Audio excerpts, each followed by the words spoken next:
स्वागत है आप सभी का यूजीसी नेट अड्डा 24/7 पर। पेपर लीक का मामला नया नहीं है, पहले भी एनटीए पर ऐसे एलिगेशंस लगते रहे हैं।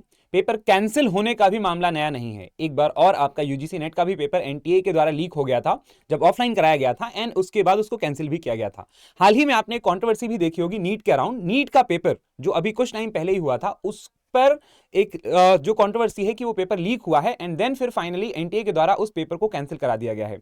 आपका एनटीए जो टेस्टिंग एजेंसी है, ये नीट का भी पेपर कराता है एंड नेट का भी पेपर कराता है, तो इस पर क्या असर पड़ने वाला है? क्या उस पेपर लीक की वजह से आपका एग्जाम पोस्टपोन होगा या कैंसिल होगा?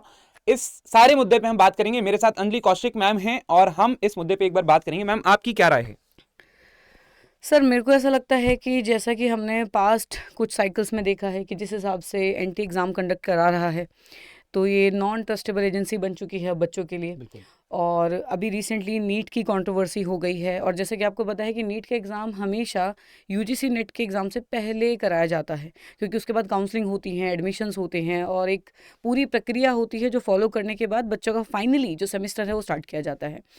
तो अभी जो नीट की डेट्स आई हैं सर, तो नीट की जो रिसेंटली डेट अनाउंस करी है एनटीए के द्वारा उनके ट्विटर हैंडल पर, जिसका ऑफिशियल कोई रिलीज़ नहीं है, लेकिन जो डेट है वो डेट यहाँ पर थोड़ा ध्यान देने की है, क्योंकि डेट यहाँ पर आई है आपकी 21 जून की। और 21 जून की डेट का मतलब है कि पहले वाला अगर हम नोटिस पर ध्यान देते हैं, तो पहला नोटिस अगर आप यूजीसी नेट का देखोगे तो आपको यहाँ पर विजिबल दिखेगा कि 22 जून 2026 से इन्होंने यूजीसी नेट का एग्ज़ाम यहाँ पर रखा हुआ था। तो अब बात ये आती है, क्या एनटीए इतना केपेबल है कि विद इन मतलब 2 दिन में 2 अलग एग्ज़ाम कंडक्ट करा देगा, जिस हिसाब से इनका अभी तक चल रहा है? आप सर बताओ, आपको क्या लगता है? मुझे लगता है केपेबल तो है। एक ही पेपर को दो दो तीन तीन बार करा रहे हैं अगर लीक करवा करवा के, तो केपेबिलिटी तो है कि आप अगर एक पेपर आप 2 बार 3 बार करवा दे रहे हैं, तब तो भाई फिर मतलब ये मानने वाली बात है। और मुझे लगता है ये कहीं ना कहीं इसमें सरकार की भी गलती है। अगर आप इसमें देखें तो 2024 में सरकार एक कानून भी लेके आई थी, the public examination prevention of unfair means act 2024, जिसमें बहुत ही कड़े प्रावधान थे कि अगर कोई व्यक्ति इसमें लिप्त पाया जाता है तो उसको 5 साल से 10 साल की सजा कर देंगे, 1 करोड़ रुपए का जुर्माना लगेगा, और पता नहीं क्या क्या उसमें प्रावधान थे। बट उसके बाद कॉन्स्टेंटली, चाहे वो यूपी में असिस्टेंट प्रोफेसर का एग्जाम हो, चाहे वो और कोई टीचिंग एग्जाम हो, या फिर आपके एनटीए के द्वारा कंडक्ट कराए जा रहे एग्जाम हो जो कि एक सेंट्रल एजेंसी है, इसमें किसी भी तरीके का सुधार देखने को नहीं मिला है, जिसका खामियाजा फिर लास्ट में जो है वो बच्चों को भुगतना पड़ता है। अभी आपके सामने एक संकट जो मंडरा रहा है वो यही है कि पेपर टाइम पे आपका होगा या नहीं होगा, क्योंकि पेपर का डिले हो जाना भी आपके लिए पैनिक की सिचुएशन ही क्रिएट करता है। जो बच्चे तैयार हैं वो ये सोचते हैं कि भाई जल्दी इसको दे के हम खत्म करते हैं, एंड किसी भी तरीके से हमारा फिर रिजल्ट आए और हम आगे की तैयारी में शुरू करें, है ना।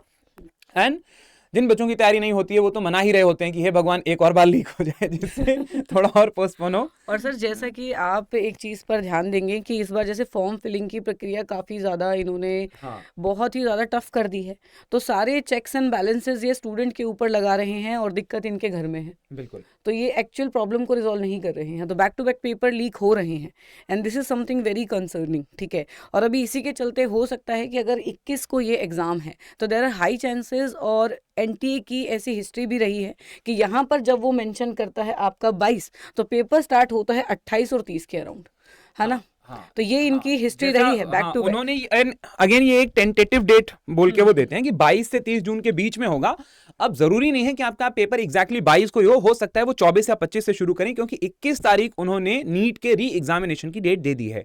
बट आपको इसमें इतना ज्यादा परेशान होने की जरूरत नहीं है। आप अपनी तैयारी 22 के हिसाब से ही करिए। अगर वो डिले हो जाता है तो लास्ट में आपको हफ्ता 10 दिन अगर डिले भी होता है तो आपको एक्स्ट्रा टाइम मिलेगा प्रिपरेशन के लिए।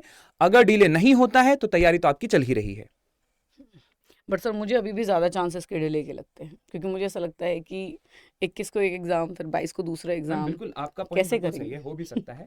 बट वो तो देखने वाली बात होगी, लेकिन बच्चों के लिए दोनों तरीके से ही विन विन सिचुएशन है। ठीक है, आपको परेशान नहीं होना। हाँ, आपका पेपर लीक नहीं हो इस चीज का बस आप थोड़ा सा प्रे करिए।